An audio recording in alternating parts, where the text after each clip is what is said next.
My challenging goal with this podcast is to provide a library that will help you reach your challenging goals.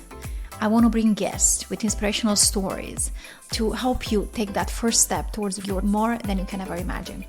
Thank you. Katie, such a pleasure to have you here at Journey to Point B. Welcome. Thank you for having me. I'm excited. I had the privilege to meet you a few months ago, and I remember the short interaction that we had where you told me a little bit about your business, and you were so sure from the beginning that you will reach the goals, the big goals that you had. So you have your salon now, but that journey didn't start there. So I'm so curious for you to take us back to the beginning of your journey of creating your own luxury salon.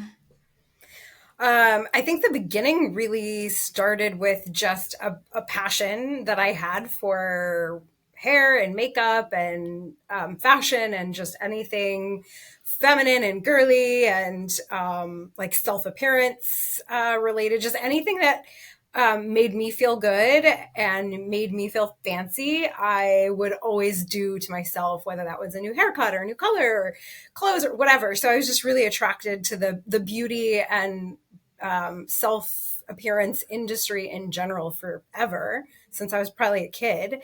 And especially in college, I always joke that in college, I was giving myself blowouts before blowouts were a thing. Like I would get up at the crack of dawn and go down to the dorm bathroom and like blow dry my hair with a round brush. And all my dorm mates would be like, what is she doing? So I just really loved the industry and hair and makeup in general. And went to college, worked a corporate job, became a teacher. I did a whole bunch of other things before deciding that I think I really wanted to be in this industry. And I think the real spark for me came when I was going to the salon all the time. I was a regular salon visitor, I'd go get highlights or whatever. And, every time I'd find a stylist that I liked how she did my hair, she would leave that salon and then I would never be able to find her again. And I would ask the salon, like, do you know where she went? Do you know what salon she's at now? And they would always say, no, we don't know where she went, or we don't give out that information or whatever. We don't give out your formula. So you can't even go tell another stylist what they used on you. And it was all very like gate kept information. And I said, it would be great if there was a salon that existed that didn't gatekeep that information and actually like didn't make you feel bad if you wanted to stay with one stylist or you wanted to go to a different stylist or, like have your own free will, I guess. And so I went to my husband one day, and he wasn't my husband at that point. He was my fiance at that time. And I said, I think I want to own a salon. What do you think about that? I'd always wanted to be an entrepreneur. I'd always wanted to be in business. And I just knew I could do something with that. I knew I had a good business sense about me. And I said, I think I want to own a salon. Like, I think I really want to do this as a career. And I want to go to beauty school to do that. And he looked at me and he goes, you are $40,000 in student debt from all the degrees that all of the different career paths that you have tried in college. So no, we're not doing that. And then he was kind of a naysayer. And eventually I was just like, I'm going to do it. So get on board or not. And you're stuck with me now because I got the ring. So not really, but I went to beauty school with the purpose of someday being a salon owner and being able to run the kind of salon that I felt didn't exist in the market. So it was all very intentional. Did I know I was going to be a success, or did I know I was going to make money doing it? No, I wasn't entirely sure, but I knew that I could run a good business that felt good for people. And that was the most important thing to me. Mm-hmm. What stands out to me from what you're saying is the fact that oftentimes when I hear entrepreneurs embarking on this journey, even though they know that overnight success is not possible, they still hope that it's gonna be possible for them. And they want to start today and next month to have everything. But what I hear in your story is that you had the idea, and then it's kind of you knew that you need to embark on this journey of learning. Like you went back to school to learn about this. And you didn't just start the salon, like got another more No. loan to do this. You went back to square one.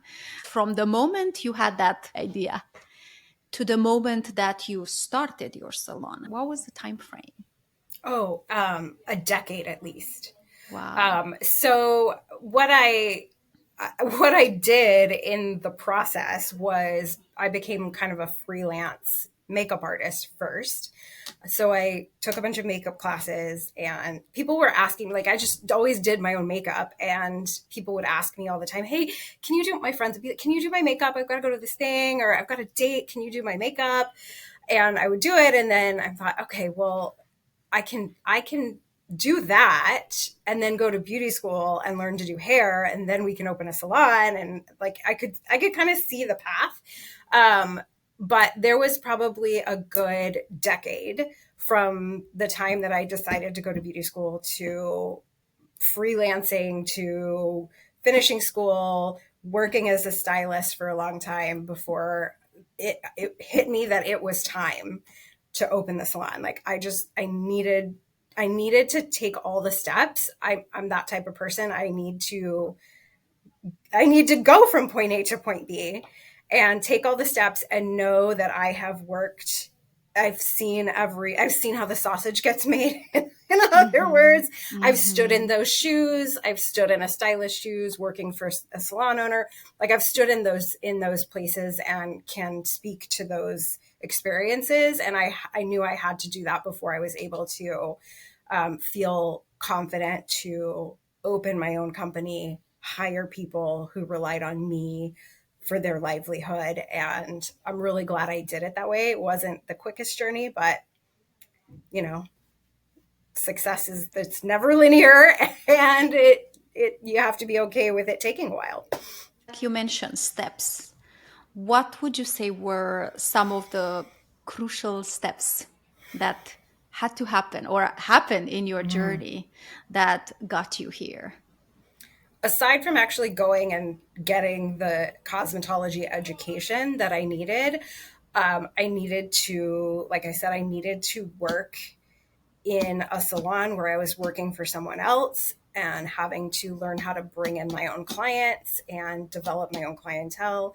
I needed to go be an independent stylist where I was working for myself to prove to myself and to everyone else that I can run a profitable business, that I can, you know, provide a good service. Like I needed to just walk the walk, if that makes sense. So I would say cosmetology school, and then figuring out how to run a business basics, and then kind of figuring out what spark I needed and what timing I needed to take in order to get to this point. So you were on this journey working as an independent. At what point you realized, Katie, that okay, it's time. It's time to make the move. It was a very slow, a slow knock on the head, I guess, or hammer over the head.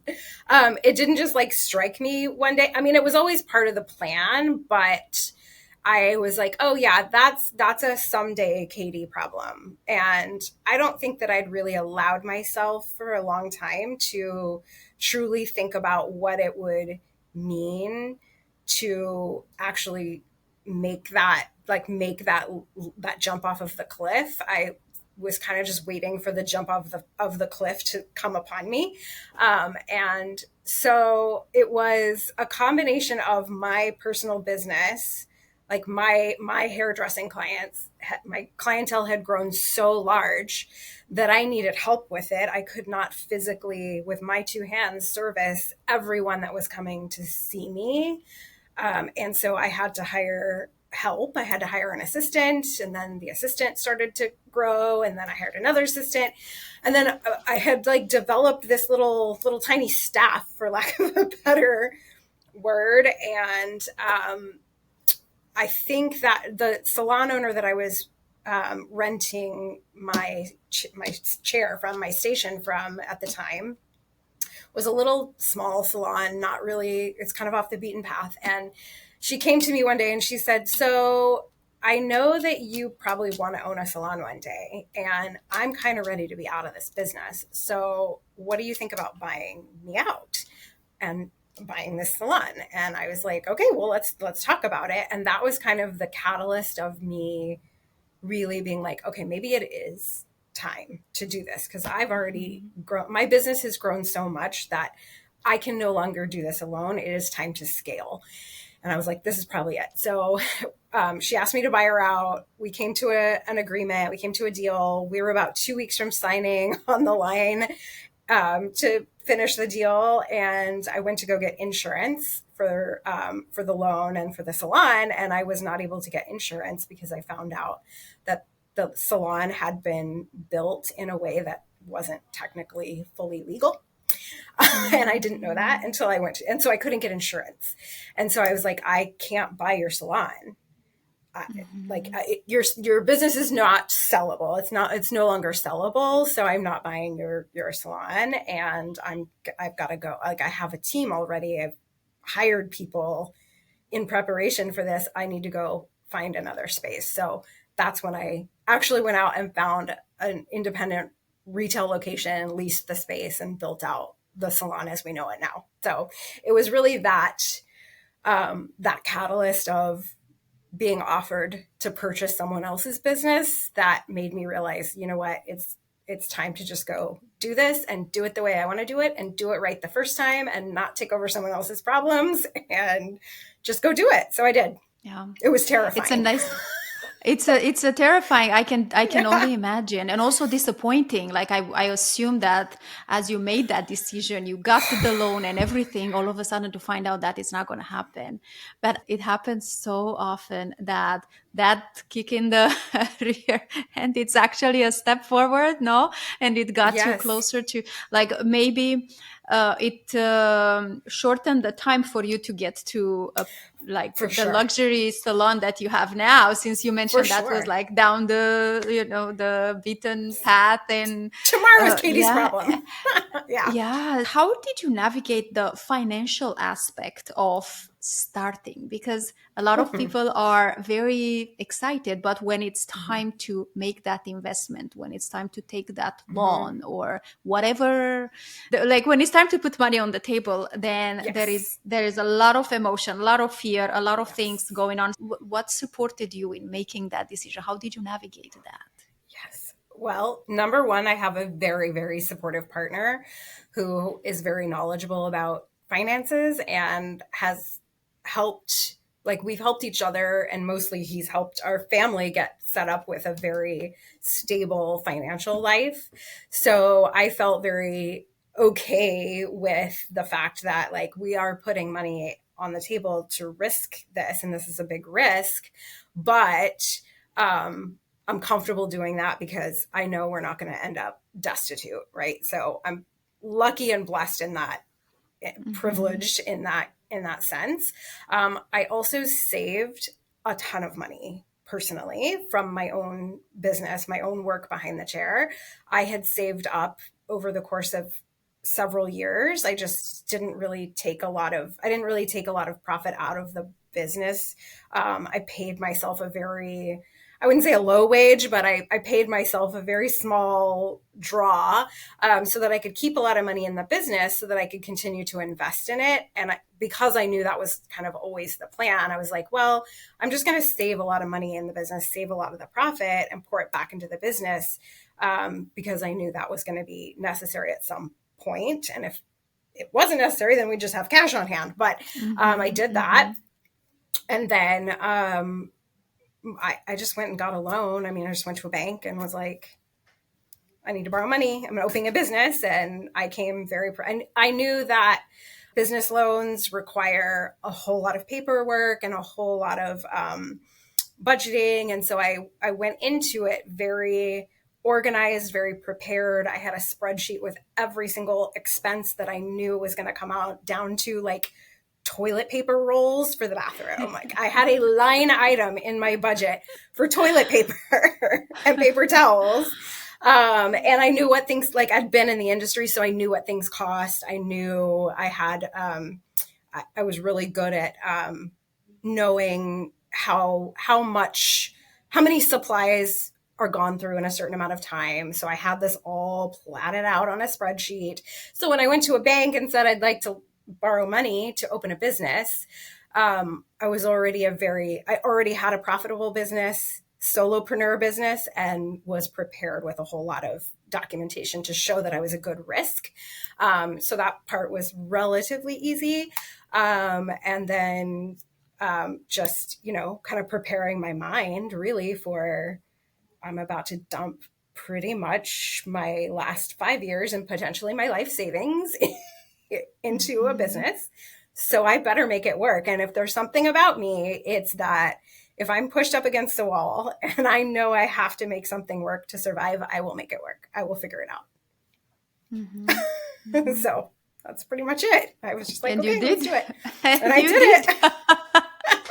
I mean, were there parts of the build out process where I was like, this is a bridge too far. Katie is out of money. No, we cannot buy that. Yes, of course. I mean, to this day, our break room has concrete floors because I was like, I refuse to spend another $1,000 putting flooring in here. So let's just finish the concrete. So, stuff like that. I was just like, I'm done. I can't spend anymore. Not at this point, at least. Yeah. So, Katie, what would you say were some of the challenges? Like maybe like talk to me about the biggest challenge that you had to overcome in this journey. The pandemic. I mean, we opened the salon May 14th, 2020, which was exactly 7 days, maybe 9 days after the governor announced that salons in Texas could reopen and were deemed like essential, not really essential business, but we were part of that phased opening process. And we had already vacated the salon where we were operating that I was going to purchase. We'd already vacated everything out of it into anticipation that we were going to be open like April 1st or April 15th at the latest. But obviously the pandemic, everything was in lockdown during that time. And so, we pulled everything out of the other salon and had moved everything into the new salon, but couldn't finish construction and couldn't finish getting everything in there and set up for us to open until the governor opened salons. And then we had this mad rush to get everything set up and get all the color up and on the walls and supplies in. And of course, it was the whole supply chain thing. It was just, that was the pandemic hit this industry so hard. And it felt, and I still feel to this day, that I built and planned for a business in one world and opened it and launched it in another. Completely different world. And I still feel that way. It still feels like we're trying to catch up from all that, because not only has the world changed, but this industry has changed. Profit margins have changed. Inflation has, just practically drowned us at times. And that was a big challenge. Working with, listen, I'm not a man hater, but this is going to sound very like man hater. Working with a team of men to construct the salon was extremely hard, because I think a lot of men in the construction world and I'm probably drawing like very bad conclusions here, but it seems to me that a lot of men in the construction world don't take women seriously. They don't think women know what they're talking about.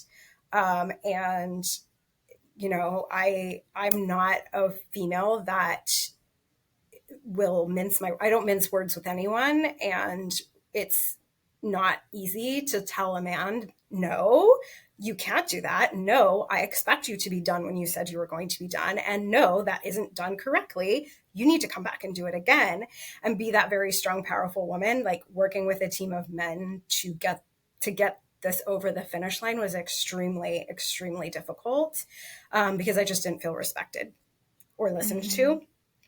Thank God, though, my interior designer and my architect are both females. So at least I had two strong women on my side in that process to help a lot with that.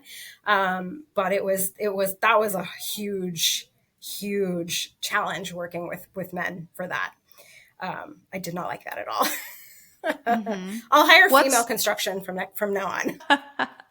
What supported you to still have that voice, to still be able to go through that? The fact that my entire life savings was on the line, and I'm a dog without a bone. So if I'm paying for it and somebody's giving me lip and I'm the one paying for it, then that doesn't fly with me. I don't care what gender you are. It just doesn't fly. So I'm just like, I'm a Leo. I'm like a triple Leo, like all the, all the Leo signs. And I'm just not someone that is able to be pushed over very easily. So it's just my personality type. I'm just like, no, this is how it's going to be. And if you don't like it, then I'll find someone else. It seems that you know exactly what you want. Yeah. And no matter how you're going to get it in a way or another, you're going to find that way. As you said, if you have a problem, you're going to find a way. Yeah. A lot of people that are listening to my podcast are listening because they want to hear that story of someone that is taking steps or took the steps to achieve what they want to achieve. But they are at the beginning of the journey and they kind of have that dream, but they don't even know where to start. If you were to mentor them, what would you tell them? Have a plan. Research, specifically research if your market can hold the business that you're trying to start. If that's one thing that I think, I've mentored other stylists. I've mentored people who are friends of mine that want to start a business or start, maybe even like open a retail location or something like that. And my biggest piece of advice is organize yourself to a point where you know what needs to happen, what needs to go into it. Have a plan, have a written plan, and make sure that your market can bear what you're bringing to the table. Because if your market can't, if it's a service or a product that the market doesn't need or doesn't want, or it's not time for it yet, you can fail very fast and get very frustrated. So just make sure to do your research and figure out where the gaps are and how you can fill those gaps. That's very helpful. I want to touch upon something that you mentioned at the beginning of our podcast. You said that you want to create a salon, that if you want to work with a specific stylist and that stylist lives and you want to have the formula that was used on your head, like that's the type of salon that you want to create. So tell us a little bit about your salon. So we're a pretty full service salon. We have all hair services and a spa that offers pretty full spa services, waxing, facials, things like that. The only thing we don't do are nails. If I had the space and the capacity, we would do nails, but we just don't have that kind of space. And it's a whole other business. So we left that one alone. But I curated this culture of teamwork and collective work. So, and we're literally called Modern Muse Beauty Collective because we're stronger together and we're stronger as a team. And I've cultivated that team environment very, very strongly. So if you walk into, and people tell me all the time, you can feel that collaborative work environment. You can feel that sense of teamwork and support the second you walk in our door. I hear it almost daily, which is amazing because it's exactly how I want people to feel. I want people to feel like they're walking into this beautiful luxury salon that's going to take care of them, but there's not going to be any weirdness or any drama or any like cattiness. There's none of that. And we're just all one big team where, you'll hear us like talking to each other at the color bar while we're mixing color, like, hey, last time I did this, like, do you think I should do this time? Or, hey, can I come get you to look at this? Because I'm not really sure how to approach this, or, you know, whatever the case is, we're all helping each other all the time. And I don't even have to ask most of the time if like one of us sees another stylist that's like either struggling or running behind, or like obviously needs help with something, or is like in a hurry or whatever. Somebody else is going to jump in and just be like, hey, do you want me to help you out? Or, hey, let me do this blow dry for you. Your next guest is here. I don't even have to direct people. They see it and they do it. And that's because we've cultivated this culture of respect and communication, which I'm very, very proud of. So I love that that's how that feels. And the clients feel it too. The guests know that they can come in here and it feels like coming over to a friend's house and leaving better looking than you started. So I know that's a totally different discussion, but if you were to give us just a summary, what do you think helped you build that culture? 100% it was me modeling that behavior and modeling that I'm here to serve not only my guests, but I'm here to serve the person that I'm mentoring. I'm here to serve the stylist that's next to me. I'm here to serve, and I'm going to help and support and not have any kind of ego about it. There's a lot of ego in this industry, and I have hired people who are the type of people that don't have huge egos. They're good at what they do and they feel great that they're great stylists. Like they feel confident, but they're not egotistical, and they don't act that way. And I've curated those people, and getting the right people on the team has been key as well. So modeling that behavior, getting the right people on the team that demonstrate those qualities, and just living it every day, talking about it every day. We always, I have like catchphrases that I use all the time. I try to curate a very, what I call a wealth mindset or a growth mindset in the team, where I'm always talking about, like, hey, if this doesn't work for this client and they don't like your price, we have other options. That's okay. We don't make people feel bad about that. We're just going to find them another option, whether that's with us or with someone else.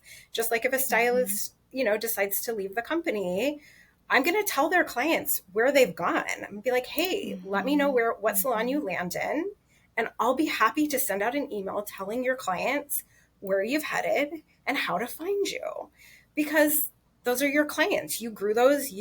Maybe I helped you get those clients. Maybe the salon marketing helped you get those clients, but you curated that client and you kept that client and you retained him or her. So she gets to decide that she wants to go with you to your new place. And I want you to go on and have a successful, sustainable career in the industry. And whether that's with me or with someone else, doesn't really matter. It's just the right thing to do. So just building that type of team and constantly showing up to that with that mindset and with those behaviors has literally developed the team that we need to have. And the people that don't fit into that either don't stay or get let go very gently and nicely, but that builds upon itself. So I hear three main things: model, yep, hire well, and focus on servicing the client, not having a client, just servicing, right, exactly. Like service. If that means with us or with other, you are of service to them. Beautiful. Yep. I have a tradition on this podcast where I ask the current guest to recommend a book that I will send it to the next guest. So what is a book that you would like me to send to a person that you don't even know? One of my favorite things to do is actually to read or listen to books that have something to do with growing businesses, or especially service-based businesses. So one of my favorites is called The Culture Code by Daniel Coyle. And hopefully your next guest is in a service-based business, because it's very niche to that population. But it's a really wonderful book of short stories about um, giving really good customer service. So it's one of my favorites that I go back to a lot when I need inspiration to make sure that I'm serving my guests and my community well. Thank you for coming here today. And just in closing, can you tell us where people can find you? We are Modern Muse Beauty Collective, and our Instagram handle is Modern Muse Beauty ATX. You can find me personally on Instagram as well. I don't post a ton. I'm really more on TikTok, but you can just search for Katie Astoria on TikTok. I think my TikTok handle is Modern Muse underscore Kate, or Modern Muse Beauty underscore Katie, I believe it is. But you could probably just search Katie Astoria on TikTok and find me. And then I'm Modern Muse Beauty underscore Katie on Instagram as well. But I'm on TikTok all the time. So I like it when people Perfect. find me on TikTok. It's great. And I will make sure I get the exact handles and I will have those added in the description of the show as well.